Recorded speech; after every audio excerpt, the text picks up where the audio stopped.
मैं Shashi Kumar mister Shashi short पर अब राम का विवाह का वर्णन सुनाने जा रहा हूँ। महर्षि का आश्रम वहाँ से अधिक दूर नहीं था, लेकिन तब तक रात हो चली थी। विश्वामित्र ने वह दूरी अगले दिन तय करने का निर्णय लिया। ताड़का मर चुकी थी, उसका भय नहीं था। तीनों ने रात वहीं बिताई। ताड़का वन में, जो अब पूरी तरह भयमुक्त था। सुबह जंगल बदला हुआ था। अब वह ताड़का वन नहीं था, क्योंकि ताड़का नहीं थी। भयानक आवाज़ें गायब हो चुकी थी। पत्तों से गुजरती हवा थी, उसकी सरसराहट पत्तों से गुजरती हवा थी, उसकी सरसराहट का संगीत था। चिड़ियों की चहचहाहट थी, शांति थी। तस्वीर बदल गई थी। सिद्धाश्रम का अंतिम पड़ाव था। महर्षि का आश्रम। रास्ता छोटा भी था, मनोहारी भी। प्राकृतिक सौंदर्य का आनंद। तीनों लोग जल्दी ही आश्रम पहुंच गए। आश्रम वासियों ने उनकी अगवानी की, अभिनंदन किया। उनकी प्रसन्नता दुगनी हो गई थी। महर्षि विश्वामित्र के आश्रम लौटने की खुशी, राम लक्ष्मण के आगमन का सुख। विश्वामित्र यज्ञ की तैयारियों में लग गए। अनुष्ठान प्रारंभ हुआ। आश्रम की रक्षा की जिम्मेदारी राम लक्ष्मण को सौंपकर महर्षि आश्वस्त थे। अनुष्ठान अपने अंतिम चरण में था, पूरा होने वाला था कुछ ही दिनों में। 5 दिनों तक सब ठीक ठाक चलता था, शांति से निर्विघ्न। लगता था कि राजकुमारों की उपस्थिति ने ही राक्षसों को भगा दिया है। राम और लक्ष्मण ने यज्ञ पूरा होने तक न सोने का निर्णय किया। वे लगातार जागते रहे, चौकस रहे। कमर में तलवार, पीठ पर तुनीर, हाथ में धनुष, प्रत्यंचा चढ़ी हुई, हर स्थिति के लिए तैयार। अनुष्ठान का अंतिम दिन। अचानक भयानक आवाज़ों से आसमान भर गया। सुबाहु और मारीच ने राक्षसों के दल बल के साथ आश्रम पर धावा बोल दिया। मारीच क्रोधित था, यज्ञ के अलावा भी इस बात से कि राम लक्ष्मण ने उसकी माँ को मारा था, ताड़का को। राम ने राक्षसों का हमला होते ही कार्रवाई की, धनुष उठाया और मारीच को निशाना बनाया। मारीच बाण लगते ही मूर्छित हो गया। बाण के वेग से बहुत दूर जाकर समुद्र के किनारे गिरा। वह मरा नहीं। जब होश आया तो उठकर दक्षिण दिशा की ओर भाग गया। राम का दूसरा बाण सुबाहु को लगा, उसके प्राण वहीं निकल गए। सुबाहु के मरने पर राक्षस सेना में भगदड़ मच गई। वे चीखते चिल्लाते भागे। कुछ लक्ष्मण के बाणों का शिकार हुए, अन्य जान बचाकर भाग खड़े हुए। महर्षि विश्वामित्र का अनुष्ठान संपन्न हुआ। राम ने महर्षि को प्रणाम करते हुए पूछा, अब हमारे लिए क्या आज्ञा है मुनिवर? महर्षि ने राम को गले लगाया, कहा, हम लोग यहाँ से मिथिला जाएंगे, महाराज जनक के यहाँ, विदेह राज के दरबार में। मैं चाहता हूँ कि तुम दोनों मेरे साथ चलो, उनके आयोजन में हिस्सा लेने। महाराज के पास एक अद्भुत शिव धनुष है, तुम भी उसे देखो। राम और लक्ष्मण अगली यात्रा को लेकर उत्साहित थे। नए स्थान देखने और जानने का अवसर। सोन नदी पार कर विश्वामित्र मिथिला की सीमा के पास पहुँचे।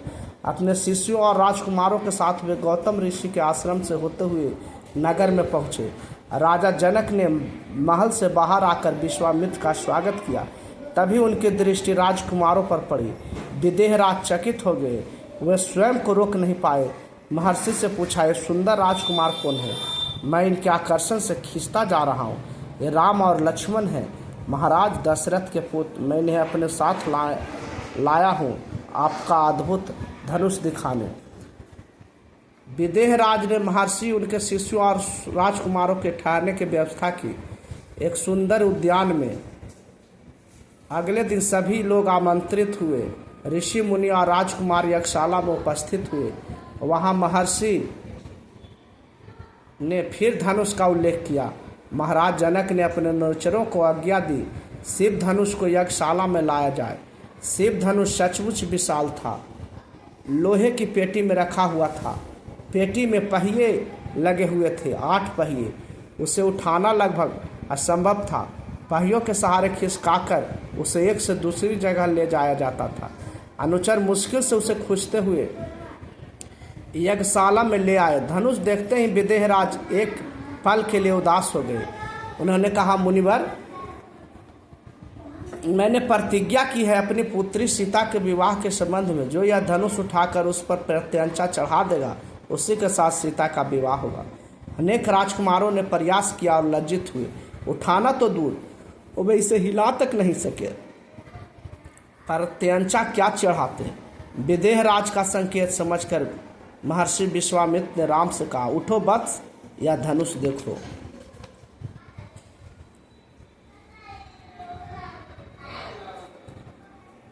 राम ने सिर झुकाकर गुरु की आज्ञा स्वीकार की, आगे बढ़ी, पेटी का ढक्कन खोल दिया। राम ने पहले धनुष देखा, फिर महर्षि को।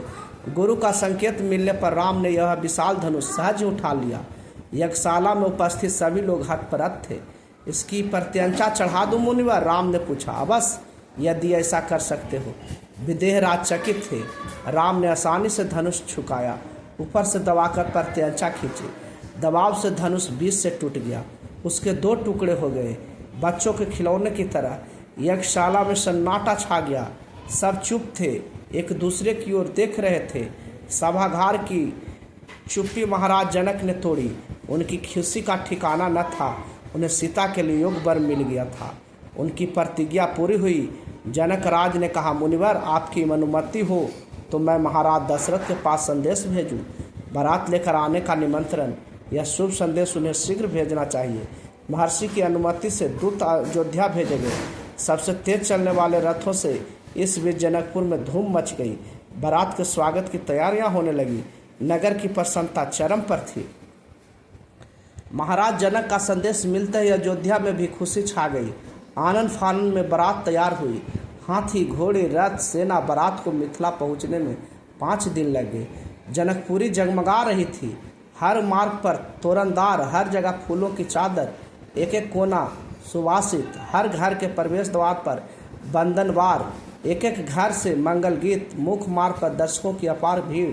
खिड़कियों और छज्जों से झांकती महिलाएं एक नजर राम को देख ले, राम सीता की जोड़ी दिख जाए। विवाह से ठीक पहले विदेहराज ने महाराज दशरथ से कहा, राजन, राम ने मेरी प्रतिज्ञा पूरी कर बड़ी बेटी सीता को अपना लिया। मेरी इच्छा है कि छोटे पुत्र उर्मिला का विवाह लक्ष्मण से हो जाए। मेरे छोटे भाई कुशध्वज की भी 2 पुत्रियां हैं, मांडवी और श्रुतकीर्ति। कृपया उन्हें भरत और शत्रुघ्न के लिए स्वीकार करें। राजा दशरथ ने यह प्रस्ताव तत्काल मान लिया। विवाह के बाद बारात कुछ दिन जनकपुर में रुकी। बाराती बहुओं को लेकर अयोध्या लौटे तो रानियों ने पुत्र वधुओं की आरती उतारी। स्त्रियों ने फूल बरसाए। शंख ध्वनि से गलियां गूंज उठी। यह अनोत्सव लगातार कई दिनों तक चलता रहा।